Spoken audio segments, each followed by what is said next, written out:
Ketika perubahan terjadi.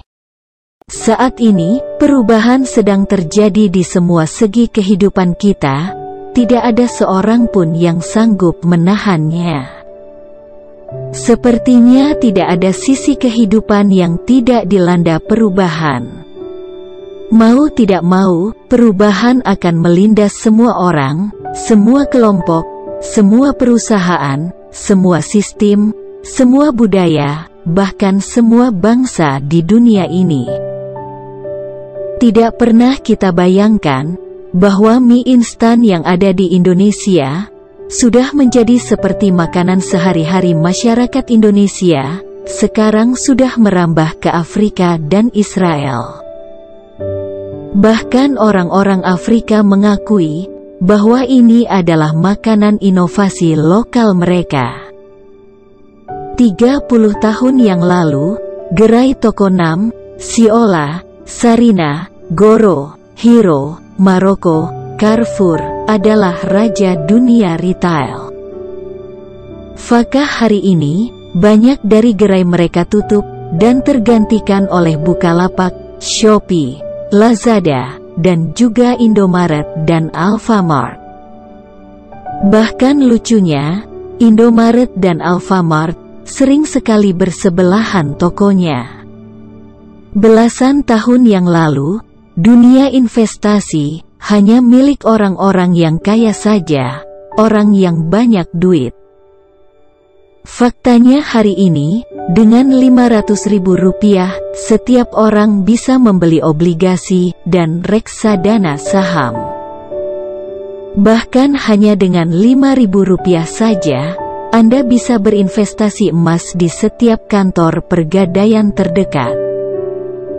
Belasan tahun yang lalu, BlackBerry merajai dunia chatting di Indonesia. Semua orang selalu meminta PIN BB, namun sekarang sudah dilibas oleh Android dengan WhatsApp dan Line. Belasan tahun yang lalu, jika Anda mau memesan hotel dan tiket pesawat, harus lewat travel atau agen, atau kantor cabang maskapai penerbangan yang ada di kota Anda. Namun sekarang, puluhan travel agen itu berguguran, tergantikan oleh travel agen online, seperti Traveloka, Agoda, Tiket.com, dan lain-lain. 5 tahun yang lalu, sopir taksi dan ojek adalah profesi yang dipandang sebelah mata. Tetapi sekarang ini, tidak sedikit mereka yang lulusan S1 dan S2 menjadi sopir taksi dengan sistem online via Grab dan Gojek.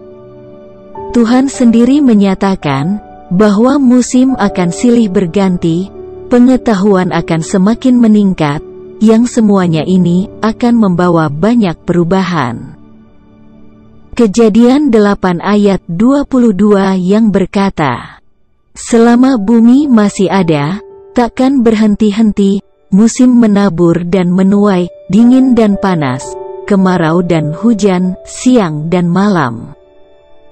Daniel 12 ayat 4 yang berkata, tetapi engkau, Daniel, sembunyikanlah segala firman itu, dan meteraikanlah kitab itu, sampai pada akhir zaman, banyak orang akan menyelidikinya, dan pengetahuan akan bertambah. Perubahan tak bisa dielakkan. Tuhan sudah mengatakan bahwa perubahan itu akan selalu terjadi. Musim sudah ditetapkan, akan selalu silih berganti, selera musik berganti dengan berlalunya waktu, budaya suku bangsa pun juga berubah, digilas zaman berupa teknologi yang berkembang dengan pesat. Bahkan kehidupan pribadi kita pun juga terus mengalami perubahan, pelayanan kita berubah, kondisi keuangan pun juga terus berubah. Kalau perubahan ke arah yang lebih enak, biasanya semua orang akan senang. Tetapi kalau perubahannya memaksa, kita harus berusaha lebih, harus lebih kreatif lagi, harus berkorban lebih banyak, umumnya orang tidak akan suka. Kita harus ingat bahwa firman Tuhan meminta kita untuk berubah ke arah yang lebih baik di dalam segala hal. Dan perubahan ini menuntut penyaliban daging lebih lagi, mematikan ego lebih lagi, berkorban perasaan, kadang menahan emosi, melukai hati, menginjak-injak harga diri. Tetapi itulah yang harus kita hadapi. Efesus 4 ayat 15 yang berkata, "Tetapi dengan teguh, berpegang kepada kebenaran, di dalam kasih kita, bertumbuh di dalam segala hal ke arah Dia, Kristus, yang adalah kepala." Perubahan biasanya dihasilkan karena ada tekanan. Bila tidak ada tekanan, orang-orang biasanya akan terlena di dalam zona kenyamanannya.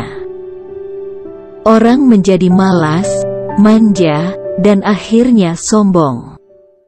Israel tak akan menjadi negara yang maju jika dia tidak ditekan oleh semua negara di sekelilingnya. Justru karena dia ditekan, maka dia berusaha untuk bertahan, baik di dalam bidang persenjataan maupun pangan. Itu sebabnya Israel bisa menjadi negara dengan pertahanan keamanan nomor wahid di dunia. Tekanan ekonomi justru bisa membuat seseorang membuat terobosan baru di dalam kehidupannya.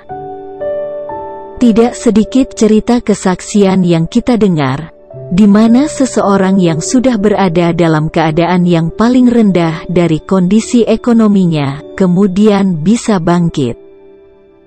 Sebelum terkenal, ternyata Elvis Presley adalah seorang sopir truk. Dia beberapa kali ditolak mengikuti audisi penyanyi, karena suaranya dianggap buruk.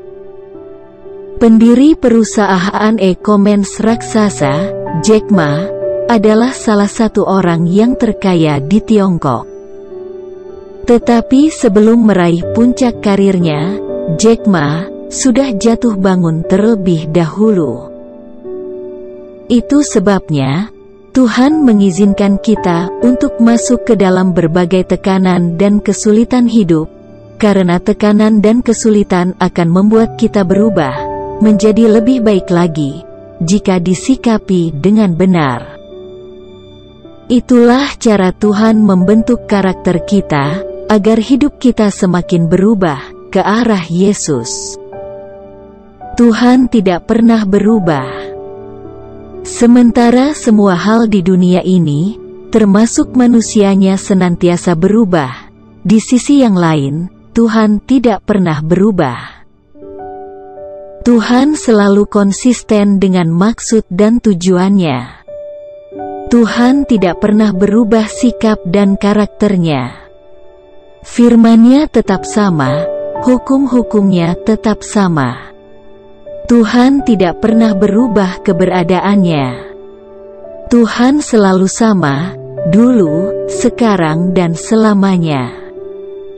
Ibrani 13 ayat 8 berkata, Yesus Kristus tetap sama, baik kemarin maupun hari ini dan sampai selama-lamanya.